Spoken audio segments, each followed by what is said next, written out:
What is up, guys? It is AJ from MMA Experts, and we are talking about the fight between Brandon Girtz and Henry Corrales. Very fun Bellator fight here in the featherweight division. Now, Brandon Girtz, formerly a fighter in the lightweight division in Bellator. I believe he may have also fought all the way up to welterweight. I can quickly pull it up, but I do know his last fight was at lightweight, and now he's coming down fighting Henry Corrales, who is a more natural featherweight. And granted, no controversy on the scale, but I do want to mention with Brandon Girtz, they had a slight incident with the weigh-in official. I believe Mike Mazzoli's the commission head or something like that. Kind of gave Brandon Girtz an attitude. I never understand the attitude there. I mean, it didn't seem like Brandon Girtz was really overreacting. I mean, he said it was 146, and that's on weight. And they said, oh no, it's 146 and a half. But whatever, that's not important. Just a little bit of disrespect towards the fighter there, especially a savage like Brandon Girtz. I don't know. Lucky seems like a nice guy. I mean, in the cage, he's a real savage. Now, I mean, with Girtz, we haven't seen a lot of knockouts lately. He's something earlier on. He was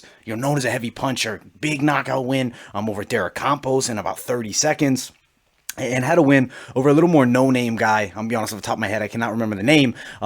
Recently, but not super recently. Last fight was a loss to Miles Jury. Granted, Miles Jury's kind of a tough guy to fight. I mean, you have a former UFC fighter, Ultimate Fighter winner. Stylistically, he's gonna give problems to a guy like Girtz, who's more of a power puncher, has a good wrestling background, and is really tough. Obviously, went the distance with Jury and gave him a competitive fight. Now, with Henry Corrales, he fought Aaron Pico.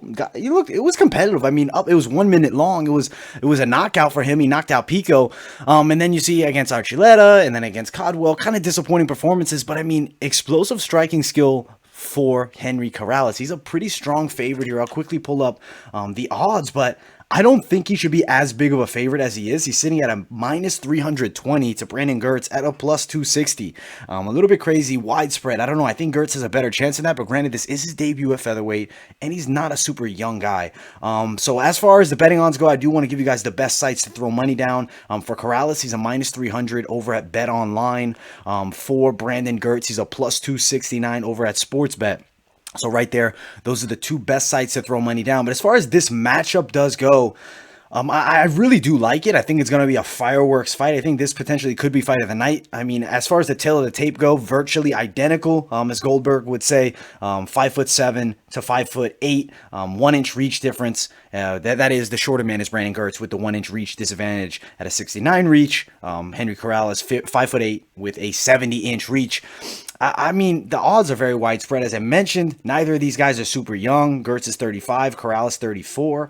I think it's competitive, a lot more competitive than the odds have it. But I do feel the Henry Corrales victory is likely. Now, Brandon Girtz has the knockout power. So I believe if Corrales overextends himself similar, I mean, Aaron Pico dropped him. And I don't see why Brandon Girtz wouldn't carry that same type of power even down at featherweight. I'm going to ride with Corrales, though. I do think he could win. He should win it. But the thing is, the method, I see a chaotic fight between these two. I see a fight that really could be fireworks, and I'm going to pick a stoppage. I'm going to say second round knockout victory for Henry Corrales. I could be totally wrong. We could see Brandon Girtz go in there and starch him quickly. We could see a competitive 3-round technical fight. But my heart is telling me, and my mind too as well, just looking at both of their past fights, I think we're going to get fireworks. I think we have a very entertaining co-main event, and honestly, I can't wait to watch it. But we are riding with Henry Corrales with a second round knockout here. The favorite status should not be as widespread. Should not be, but I am going to ride with the favorite in this fight in Henry Corrales. But all right, guys, that is pretty much it for this video. I hope you guys enjoyed. Make sure you smash that like button, subscribe to the channel. Also, guys, follow my social media, Instagram, Twitter, and I'll see you all in the next video.